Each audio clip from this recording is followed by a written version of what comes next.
ওকে, বিসমিল্লাহির রহমানির রহিম। আজকে আমরা দেখব অটোডেস্ক 3ds ম্যাক্সে কিভাবে পর্দা বা কার্টেন তৈরি করতে হয়। ওকে, এবং এটা হবে সম্পূর্ণ বাংলায়, এটা বাংলা টিউটোরিয়াল। যাই হোক, তো এটার জন্য প্রথমে আমাদের একটা প্লেন নিতে হবে। আমরা ফ্রন্ট ভিউ থেকে একটা প্লেন যে কোনো ভাবে নিয়ে নিলাম। ওকে, তো আমরা এটা একটা ডায়ামিটার সেট করে দিব। যেমন নরমালি আমি দিলাম যেটার লেন্থ হবে 7 ফিট বাই প্রস্থ হবে এটার, মানে দৈর্ঘ্য হবে 7 ফিট এবং প্রস্থ হবে 4 ফিট। ওকে, নর্মাল যে পর্দার জায়গাটা, এটা ভেরিয়েশন আসতে পারে। যেমন কোনো কোনো ক্ষেত্রে 4 ফিট বাই 9 ফিট হয় পর্দার যেই ডাইমেনশন। কোনো কোনো ক্ষেত্রে 4 ফিট বাই 6 ফিটও হতে পারে। It depends on the design you are willing to make and give to your windows. Okay, তো নর্মালি 7 ফিট বাই 4 ফিট এটা হলো নর্মাল কমন ডিজাইন আর কি। তো যাই হোক, এই ডিজাইনটা নেওয়ার পর আমরা সেগমেন্ট নিতে হবে আমাদেরকে, অনেকগুলো সেগমেন্ট নিতে হবে। যেমন আমি দৈর্ঘ্য বরাবর 60টা সেগমেন্ট নিলাম এবং প্রস্থ বরাবর 80টা সেগমেন্ট নিলাম। এখন সেগমেন্টগুলো কেন নিতে হবে, যারা অলরেডি কাজ করেন তারা জানেন, আর যারা জানেন না তারা যদি জানতে চান অবশ্যই লেট মি নো। আমি এই যে ওয়্যার ফ্রেম মোডটা অন করে দিলাম, তাহলে আমরা সেগমেন্টগুলো দেখতে পাবো। এই যে অনেকগুলো সেগমেন্ট আমাদের চলে আসছে। এই ওকে, সেগমেন্টগুলো নেওয়ার আসলে খাঁটি বাংলা যেটা এক্সপ্লেনেশন সেটা হচ্ছে যে আমাদের যে হাতের যে কোণের জায়গাটা কিন্তু আমাদের একটা সেগমেন্ট, একটা ভাগ করা আছে। এই কারণে আমরা কিন্তু এই হাতটা ওই কোণের ওই জায়গাতে মুভ করতে পারি, ভাঁজ করতে পারি।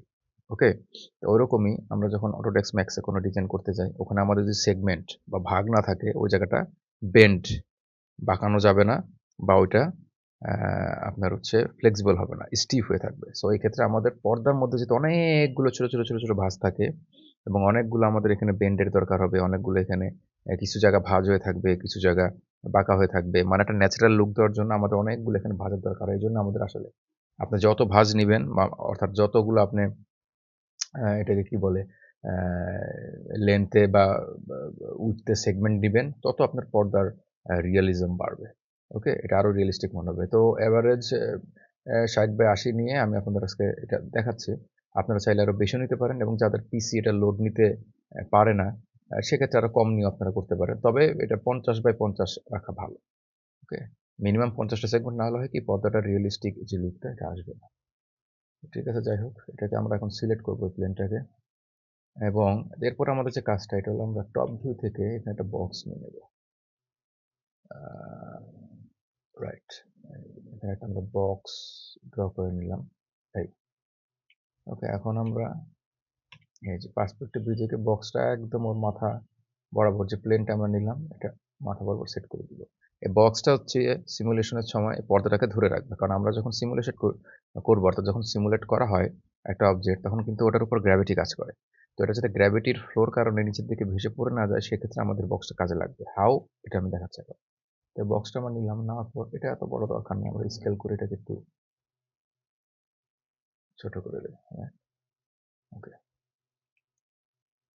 হ্যাঁ, পারফেক্ট। এটাকে আমি একটু উপরে যদি নিই, হ্যাঁ, এবং একটু যদি চ্যাপ্টা করে দিই, বাস, it looks good. Okay, right, okay. এখন আমাদের যেটা করতে হবে, এটা কালারটা চেঞ্জ করে দিই, সব একই রকম লাগতেছে। এটা আমি সাপোজ দিলাম একটু ব্রাউন কালার দিই, আর এটা দিলাম একটু পর্দার কালার নর্মালি যেটা হয় আর কি, একটু অফ হোয়াইট টাইপের। ওকে, এটাই দিই, বিস্কিট কালার। দেখেন, হ্যাঁ, তো এখন আমাদের কিন্তু মোটামুটি ডিজাইন রেডি। এখন আমাদের যেটা করতে হবে, এই শিটটাকে আমাদের সিলেক্ট করতে হবে এবং একটা মডিফায়ার ইউজ করতে হবে।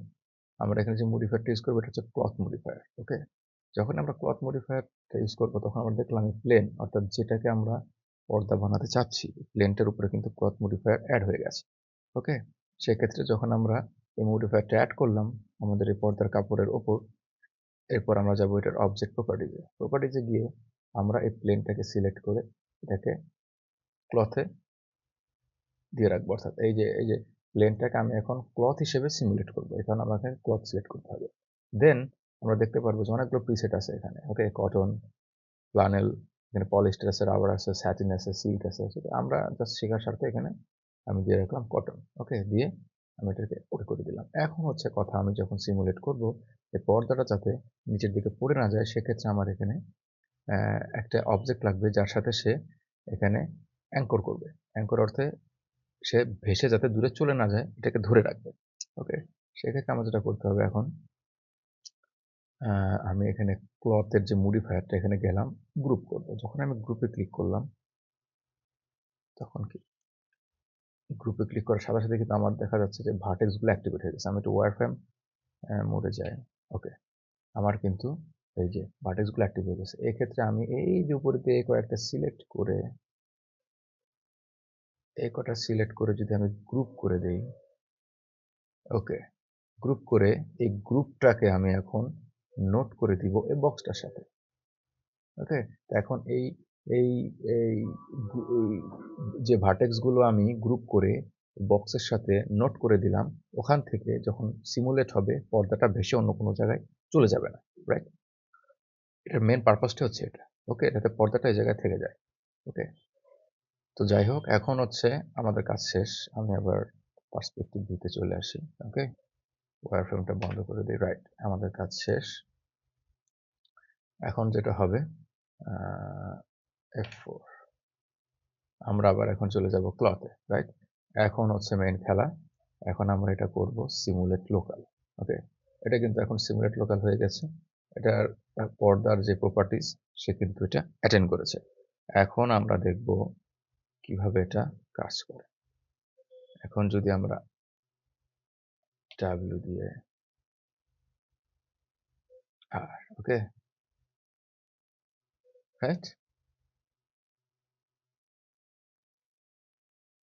এখন কিন্তু টোটালি প্রসেসটা সিমুলেট হচ্ছে। একটা পর্দা ঠিক যেভাবে, একটা ক্লথ যেভাবে আচরণ করে, ক্লথ বলতে আমরা কিন্তু ক্লথ সিলেক্ট করে পরে দিয়েছিলাম কি, কটন।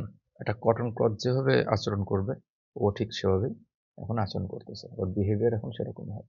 এখন আমি যদি এটাকে আবার একটু লম্বা করে দিই, এই যে ও আবার,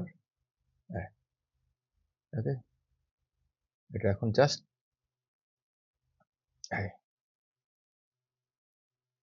এটাকে আমরা এখন এই পর্যন্ত রেখে দিলাম। It looks better, I guess. Yes, okay, এটা হচ্ছে আমাদের ক্লথ। যখন আমাদের কাজ শেষ হয়ে যাবে, তখন আমরা এই বক্সটাকে জাস্ট ডিলিট করে দিব। তবে মনে রাখতে হবে, আমরা যখন এই পর্দাটা ক্রিয়েট করলাম, ওকে, পর্দা ক্রিয়েট করার পর কিন্তু এটাতে আপনি কোনো কাজ করতে পারবেন। এটাকে অবশ্যই আপনার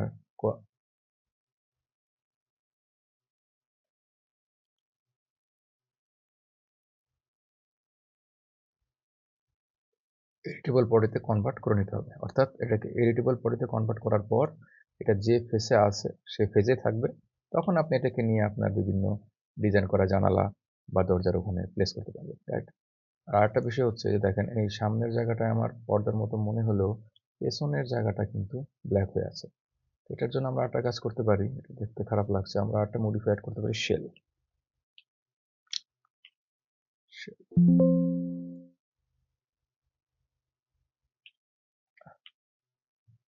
শেল মডিফায়ারটা অ্যাড করলে এটা মোটামুটি দুই পাশ থেকে একরকম মনে হবে। তো এক্ষেত্রে আসলে আমাদের থিকনেসটা বেশি হয়ে গেছে। তো আমরা এখন এক্ষেত্রে যেটা করব, এই যে এখানে কিছু অ্যাট্রিবিউট নাড়াচাড়া করব। এই যে ওটার অ্যামাউন্টটা এখানে একটু বেশি আছে, 0.083 আছে। আমি এটা করে দিব 0.01। Okay, now it looks like a real curtain. Okay, so that's how we make curtain in 3ds Autodesk Max। অর্থাৎ আমরা এভাবে এই প্রক্রিয়ায় সুন্দর মতো পর্দা তৈরি করতে পারি। এবং কারো যদি কোনো কিছু বুঝতে সমস্যা হয়, just let me no in the message box or comment box. আমি এটাকে আরও ডিটেল ডেসক্রিপশন দিয়ে দিব কীভাবে কী করতে হবে।